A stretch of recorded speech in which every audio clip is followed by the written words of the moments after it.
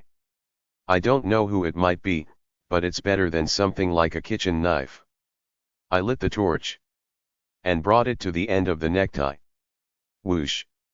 Like magic, the flame flared up fiercely, casting a shadow over the plush doll on the hexagram. The shadow wavered. It wavered more and more. Before I knew it, the surroundings had grown dark. All I could see was the flame consuming my necktie, the hexagram reflecting that light, and the plush doll at its center. Flicker. Flicker. My hazy mind didn't melt away. Instead, the salt in my mouth melted with its salty taste, numbing my tongue. Amidst that flicker. Flicker. The mouth of the good friend hugging the coin opened. Behold! I am the owner of a million masks, the lord of chaos, the pinnacle of madness, the dream of pleasure and play, the instigator of war, the father of science, the low-lying quadruped beast. It's too loud. It feels like my head is being shaken violently. I want to cover my ears, but I have no free hands. I'm holding the necktie and the torch. What is this? The desire of the crawling ones, the lord of stars, the abyss of illusion, the mouth of wisdom, the roar of impulse, the dark side of the moon. The plush doll in the center of the hexagram is convulsing. In the middle, a silvery round object is burning away. The silver serpent coin. Did I use the wrong coin? I am. My head hurts so much, so much. Friend. Are you in pain, friend? I lifted my head. This won't do. A gentle and soft voice flowed through the good friend. You must not be in pain. The flickering subsided. As the necktie burned away, the fire extinguished. The coin that had been on top of the convulsing rabbit doll had disappeared at some point. So had the moisture used to draw the hexagram. Silence. I swallowed the salt, looking at the good friend lying motionless. But no sound could be heard. Don't tell me. Did it fail? Mr. Roe dear? A cheerful and pleasant voice echoed. But, Mr. Roe dear? It's a familiar voice. Before I knew it, I responded. Mr. Host. Ah, so it is you, Mr. Roe dear. Tuesday quiz show. The voice of the TV-headed host who conducted the live broadcast in that ghost story was coming from the doll. Nice to meet you, my friend. Chapter 25. Chapter 25 to 25. In a corner of the locker room within the theme park's creepypasta, a small plush doll moved its limbs and spoke. At first glance, it would be a life-threatening situation. Except that I created the situation. Friend. The plush doll convulsed atop the now vanished hexagram. Ah! It was then that I realized that I had succeeded in inviting the good friend into the doll. The problem was that the one invited was someone I knew, no, a known monster. Our host. The monster with a TV head who was conducting the creepypasta. I hope you join the crew of my new talk show as well, Mr. Rodeer. I swallowed hard, recalling the last scene of escaping from that crazy creepypasta. Nice to meet you, Mr. Host. Have you been well? Haha, nice to meet you too. I remember you shining in the quiz show, Mr. Rodeer. Have you been well? I. Silence. Well. I don't really remember. Right. I been well. I been conducting the talk show, yes. The voice coming from the plush doll faded somewhat, then regained strength and friendliness. The important thing is that we have met again. Yes. It felt as though the overwhelming supernatural pressure and fear were being pressed down softly before erupting. Because it's a good friend. It seems that the plush doll and the ritual are playing some sort of controlling role. Still, I have to be careful. Mr. Host. I have a question. Feel free to speak, friend. Oh, by the way, that kind of title between friends is a bit awkward. Just call me Braun, Mr. Rodeer. Let's drop the stiff formalities. Right. Yes. Braun. Yeah. Even a TV-headed monster living in a creepypasta has a name. Anyway, the main point was urgent now. I spoke as politely as possible.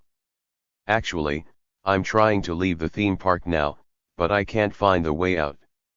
Goodness. Theme parks are famous for their complicated structures and confusing paths. Don't worry. I'm very good at finding my way. I'm not lost, but the mascots are blocking the exit gate. The plush doll was silent for a moment, as if speechless. It's a unique situation, isn't it? A pretty human-like reaction.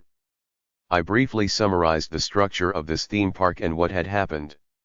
Including the teams and zones divided by color, and the out-of-control mascots. The plush doll lying on the floor folded its arms. These mascots are really diva-like. Such conspicuously rambunctious beings exist in the broadcasting industry too. But one that hasn't appeared is bothering me. A mascot that hasn't appeared? I reflexively thought. Are you talking about the yellow mascot? The last mascot, only mentioned in attractions, with no trace. Exactly. The yellow flower, isn't it? Do you know where he is? Right. Since I found the blue mascot's zone, the yellow mascot's zone must be somewhere. If I find that place and go to that gate. He must already be dead, though. Pardon. The yellow mascot? Isn't there a space like a botanical garden or greenhouse garden? Because it's a flower. Oh, Mr. Rodeer, you probably already know. The kind voice whispered. Didn't you say it clearly yourself? You said the yellow team also woke up on the outskirts of the blue zone. If there was a yellow zone, the yellow team would have woken up there. Wasn't that the promise? That's right. The rule is that you wake up in the zone of the color you get. But the yellow team didn't. Because, maybe there really is no yellow zone? I mulled it over. And after a moment, I opened my mouth. I realized what I need to do. I need to check. Oh, what is it? Together. The plush doll struggled as if trying to get up, but couldn't balance and fell flat. Ahem, Mr. Rodeer, could you help me get up? I cautiously approached and gently lifted the good friend keychain with one hand. It felt a warmth like body heat. It's hard to maintain your balance.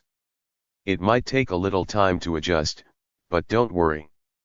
I'm a very capable being. How dignified.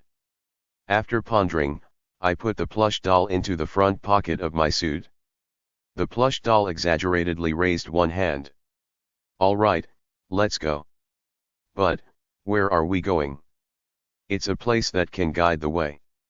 A place that's definitely in a large public facility, one of those essential spots. It's the information booth. Of course, there were exploration records noting that the cheerful theme park also had information booths. Most typical amusement parks are fully equipped with them. The problem is that they weren't functioning properly. They did inform us of the locations of some nearby attractions. But when the requests were a bit complicated or required physical items, this happened. The information mascot raised a members-only sign. It means that having just an admission ticket isn't enough. Although they treated us as customers, it was meant to create a spooky atmosphere by implying that this place wasn't originally meant for us. Fortunately, I have a membership band on my wrist. In fact, as soon as the admission ticket was changed to a membership, I recalled several exploration records related to members only. Special souvenir shops, restaurants, and separate attraction entrances that allow entry without waiting in line. But there was a clear reason why I tried to avoid them as much as possible. Because I have to interact with the mascots. Because if I interacted with the crazy mascot who closed the gate without any information, I could trigger some horrific outcome. Just thinking about it makes me dizzy. But now that I had a monster friend who would act as a crisis alarm, I decided to give it a try. Braun. If the person I'm talking to seems upset or might harm me, could you let me know? Of course. It's not a difficult task. The plush doll cheerfully replied, then quickly came up with a few hand signals we could use. It was indeed a quick response befitting someone in mass media. And after a short while. Over there. Oh, it looks pretty convincing. I approached the information booth, hearing the good friend talking. The booth was made of opaque blue glass and a white screen. As I got closer, the screen opened, revealing the face of a blue mascot. It was the blue dragon in uniform. Hello. I'd like to see a map of this place. The blue mascot, waving its hand as if pleased, quickly moved its hand and handed me a high-quality catalog. It was a convenient map showing various attractions, restaurants, and facilities of Blue Dream Water Park. At the top of the catalog, it was marked Members Only. I looked up at the blue mascot. Thank you. There was a somewhat proud expression. By the way, is there one that shows the entire area as well? Clunk. The movement of the blue mascot stopped. Don't be scared. I'm sure you know, but I came over here from the red zone without any procedures. I want to avoid going closer there again to prevent any mistakes. I asked in the calmest and most polite voice possible. What exactly is the boundary between the red zone and this area? A short silence. The mascot reached out its hand. From here. To here. Ryep. The catalog map I was holding was torn by the blue mascot's claw. Along the eastern end, it tore down. As expected, the eastern part of the blue zone and the western part of the red zone were directly connected. But, it's so scary. My hands holding the torn catalog were shaking as if vibrating. Please save me. Isn't it going to split me in half with its claws and kill me? At the moment the mascot lifted its claws off the map, I hurriedly nodded and expressed my gratitude. Then, on to the next topic. Thank you. If that's the case. Thud thud. SHH. From the front pocket, the plush doll tapped its chest twice softly. This is what it means. It seems the other party is not in a good mood. So, this is it. I immediately shifted my demeanor and only greeted politely. Yes. I won't go near the red zone. The blue dragon stayed still for a moment, then nodded its head. Then, rummaging through its chest, it took out another polite blue soda chose bag and handed it to me. Thank you. Good child. The blue dragon tapped my wristband gently and then let go of its arm. Drip. Eventually, the screen of the information booth closed smoothly. It was done. I bowed my head, clutching my pounding heart. I felt like I was going to die of fear. You're smiling, my friend. Are you feeling good? Did you find what you wanted? I figured it out. Yes. I lifted my head and started running. Now, I just need to move. If I had asked the mascot more questions, I might have saved some time, but safety comes first, so from now on, I would use the most reliable means. My own feet. Let's hurry. There were only a few hours left. I looked up at the sky of the theme park, which was starting to darken. A few hours later, the sun had set. Phew. I kept running. My legs were trembling from sprinting thoroughly around a gigantic water theme park, covering half a lap. Mr. Rodeer, you seem terribly exhausted. I'm fine. The plush doll asked with a pitiful tone. It seems like the time has come to ask this question. Exactly where are you trying to go? I wiped the sweat dripping from my chin and replied. The yellow zone. Huh. We both seem to agree with the statement there is no yellow zone, but why did you change your judgment? It's not that I changed my mind. I still believe there is no yellow zone. But there must have been one in the past. I lowered the map and looked ahead. First of all, at that time, it probably wasn't directly adjacent to the red zone. To the east was a forest, to the north was the entrance, to the south was a cliff, and to the west was the blue zone. The terrain fits perfectly without any gaps.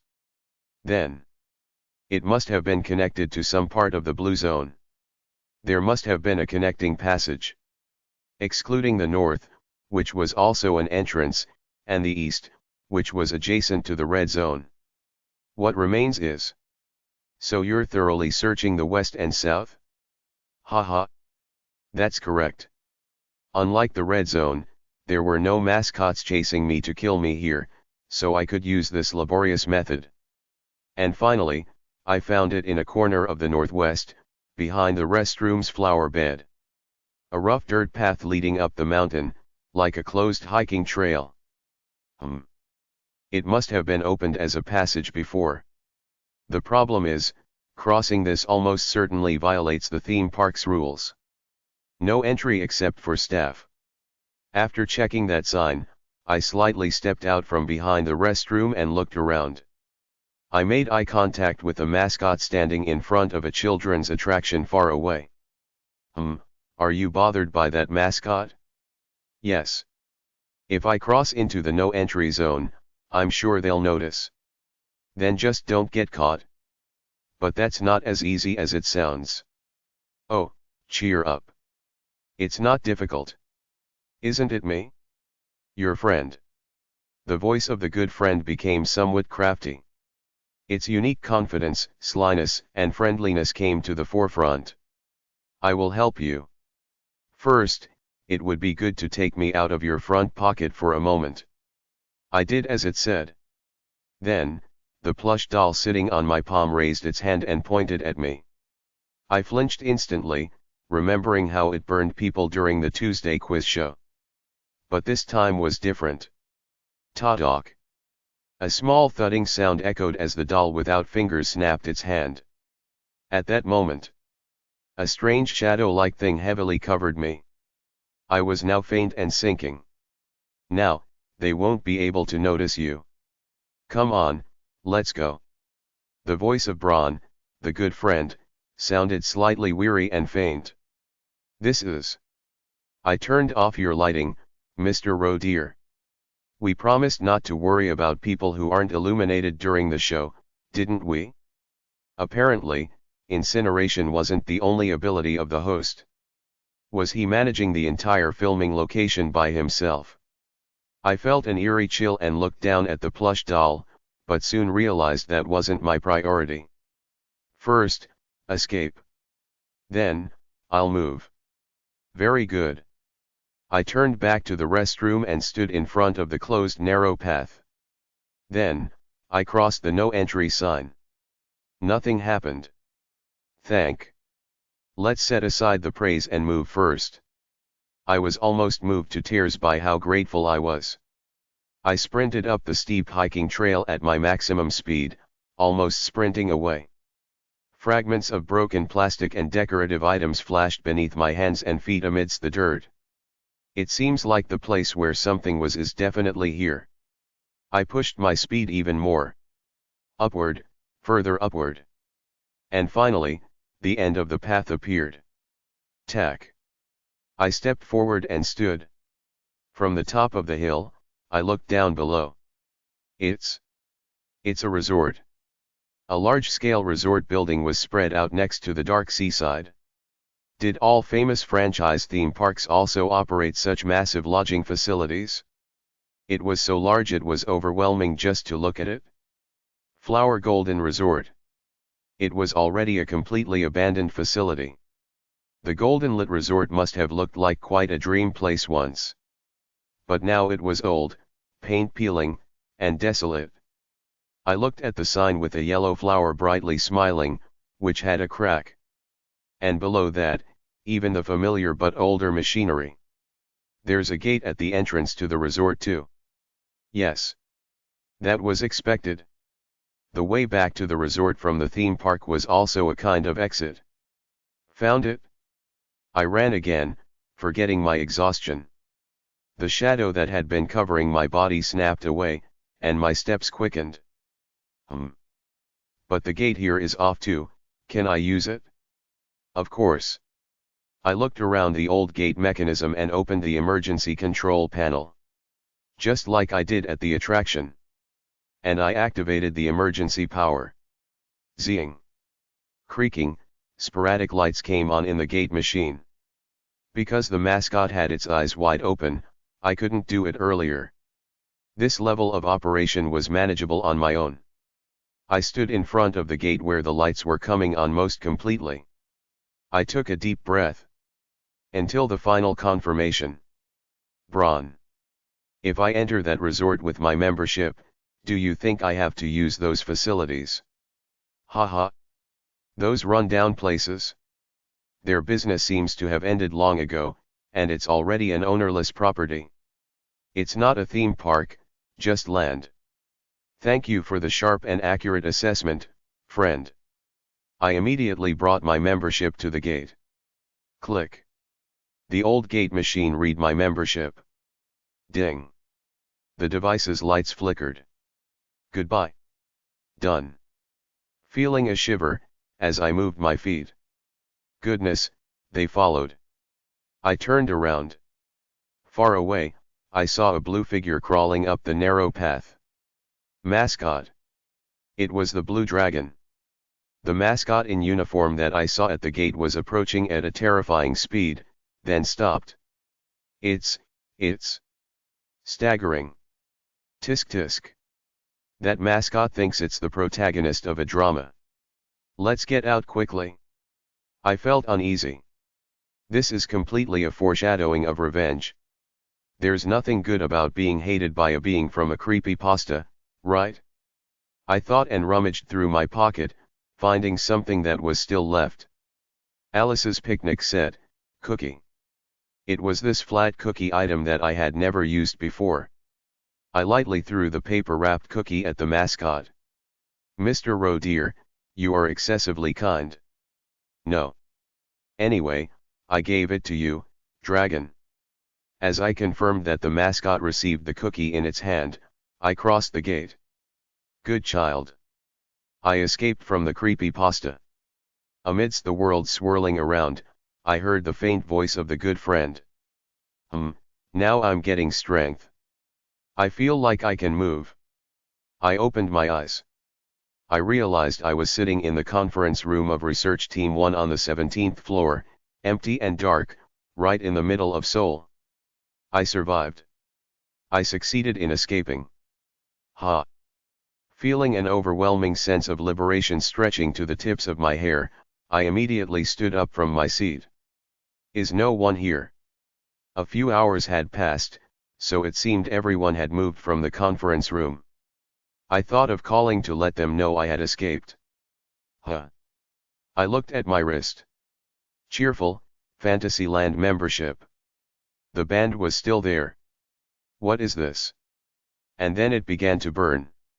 In an instant, the form of the admission ticket disappeared. But something remained. Exactly where the admission ticket had been, there was a black inscription engraved on my wrist. Socius. What the heck?